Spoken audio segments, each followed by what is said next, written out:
Hello and welcome back to Kim Reads as we continue with Happy Birthday, Samantha. Chapter 2, The Party. Samantha was tying a big bow in the sash of her pinafore when Grand Mary came into the room. "Hi, happy birthday, dear," she said. "I have something for you to wear at your party. Turn and face the mirror." Samantha was very still while Grand Mary stood behind her and fastened an old-fashioned circlet of silk rosebuds in her hair. "Oh, Grand Mary," Samantha sighed. "It's lovely." Samantha smiled. "Your mother wore this circlet at her 10th birthday. I'm sure she would have been happy to see it passed on to you now. You looked as pretty as she did." "Thank you very much," Samantha said. "You are welcome, my dear," said Grand Mary. "Now let's go down and wait for your guests. It's almost time for them to arrive." Samantha felt fluttery with excitement as she stood in front of the house next to Grand Mary. She couldn't wait until her friends saw the wonderful surprises she and her twins had planned for them. One by one, girls came up to the walk dressed in their very best party dresses. Each girl carried her favorite doll in one arm and a brightly wrapped present for Samantha in the other. Even though Samantha knew everyone well, she felt very shy as her friends said hello and curtsied to her and Grand Mary. The guests were shy too, especially when they saw Agnes and Agatha. The twins looked very grown up in their blue party dresses, which were the latest style from New York. The girls sat quietly in a circle of wicker chairs on the Sunnyside lawn. They sat up straight, their legs crossed at their ankles. Their dolls sat up straight too and stared at each other across the circle. Samantha tried to begin a polite grown-up conversation. "Well," she said, "that certainly is a nice day." "Yes," everyone agreed. Then all the girls were quiet again. A breeze ruffled their big hair bows and the skirts of their dresses. It looked as if a flock of pale butterflies were fluttering rather nervously over the smooth green grass. No one seemed to have anything to say, so Samantha tried again. "It is quite warm, though. Why don't you open your gifts?" Agnes interrupted. "Good idea," murmured the rest of the girls. One by one, they stepped forward and handed Samantha their presents. Everyone oohed and awed politely as she opened a box of colored pencils from Ida, a fan from Ruth, and a big book of piano exercises from Edith Endleton. Agnes and Agatha kept their present for last. They giggled as they came forward and handed Samantha a big square box. Samantha lifted the lid and held up a stout, cheerful-looking teddy bear. Everyone squealed with delight. "A teddy bear!" exclaimed Samantha. "I love it!" She gave the bear a big hug. "Teddy bears are the newest thing from New York," Agnes said, beaming. We wanted you to have one of your very own." "Thanks," said Samantha. "Oh, may I hold him?" asked Ida. "He's so cute." The friendly bear was passed from girl to girl. But after he'd gone around the circle, the party got quiet again. Everyone was trying so hard to be polite and grown up, they were stiff as the lace on their collars. Samantha was relieved when a car came up with an ear-splitting "Ooh-ah! Ooh-ah!" "Uncle Guard, Aunt Cornelia," she exclaimed. Her guests bounced out of the chairs. "Hello, hello," they called as they followed Samantha over the car. Uncle Guard came straight to Samantha without ever stopping to take off his driver's goggles. He lifted her up in the air. "Happy Sam Day, Bertha," he said. All the girls giggled, and Uncle Guard pretended to be confused. "Wait a minute, that's not right," he said. "I'll have to start over." He lifted Samantha up again, gave her a kiss, and said, "Happy birthday, Samantha." "Oh, Guard," laughed Cornelia. She leaned over and gave Samantha a soft kiss. Happy birthday, Samantha," she said. "There's something I'd like you to meet." Aunt Cornelia reached in the car and lifted out a brown and white puppy. "This is Jip, the newest member of our family," she explained. When Samantha took Jip in her arms, he reached up and licked her chin with his warm, rough tongue. "Put him down. He's perfect," Samantha sighed. "Put him down," said Agatha, "and I'll make him do tricks." "Remember to keep an eye on him," warned Cornelia, as Samantha carried Jip over the side lawn. He's frisky and he likes to run." Samantha put Jip on the grass inside the circle of chairs. "Sit, Jip," commanded Agatha. Jip wagged his tail but didn't sit still. He doesn't always do what you ask him to," Agatha admitted. "Sit, Jip," she commanded again. But Jip ignored her. He began to run wildly around the circle of girls, barking at their feet. "He likes shoes," exclaimed Agnes, so all the girls sat in their chairs and danced their feet up and down in front of Jip. Jip ran from girl to girl, growling and jumping at their shoes and having a wonderful time. Then Agatha's foot knocked over a box and the teddy bear tumbled out. To the girls' delight, Jip began to growl at the bear. "Look at Jip," laughed Agatha. "He's acting like a ferocious lion." She picked up the bear and waggled it in front of Jip's face. Grrr, she growled. Come and get me, Jip. Jip leaned up and yanked the bear out of Samantha's hands. They scampered across the lawn, dragging the bear up by its leg. Jip, called Samantha, stop! Let's go get him, yelled Agatha.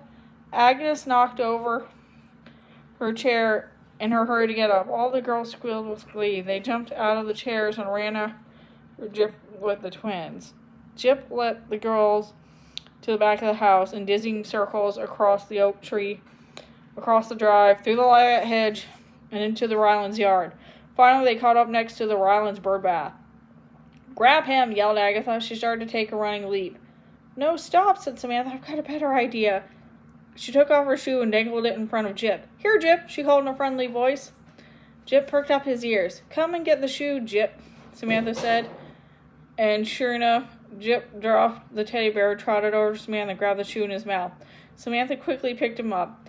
His paws left muddy polka dots on her lacy pinafore. Hooray, cheered the girls. But where's the bear? Asked Edith Eddleton.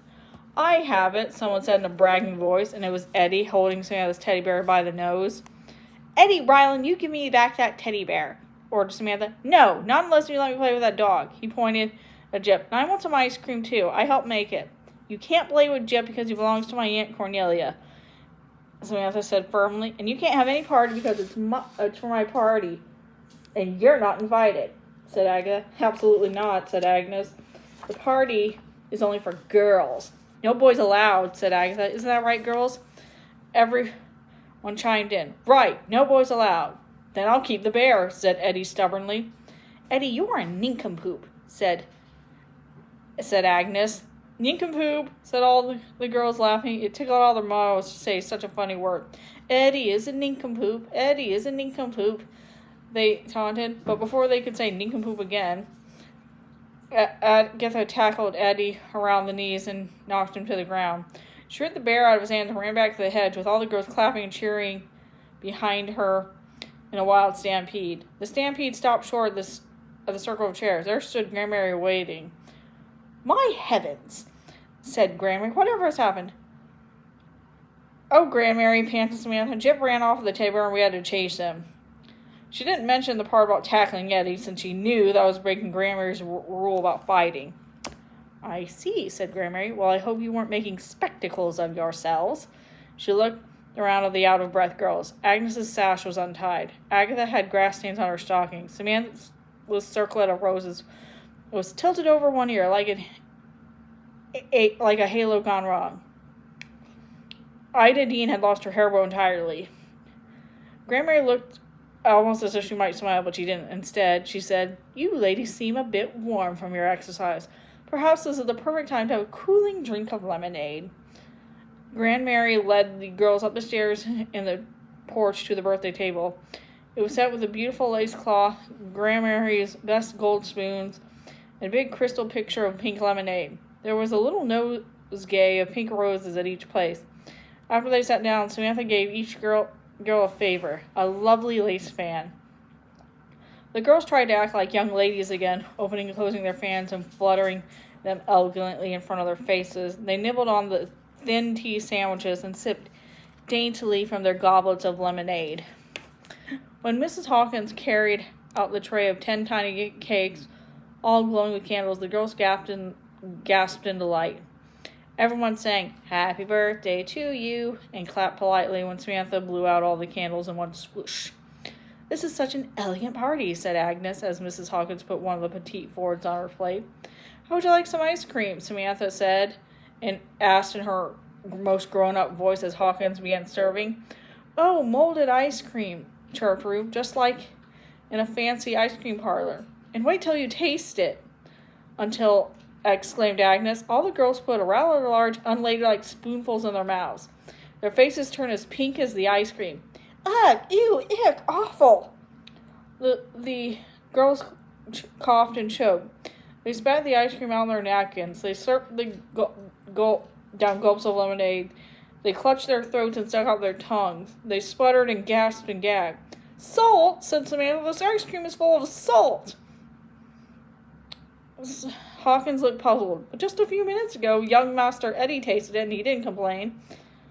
Was Eddie alone with the ice cream? Asked Samantha. Yes, I suppose he was, answered Huggins, just before I put it into molds.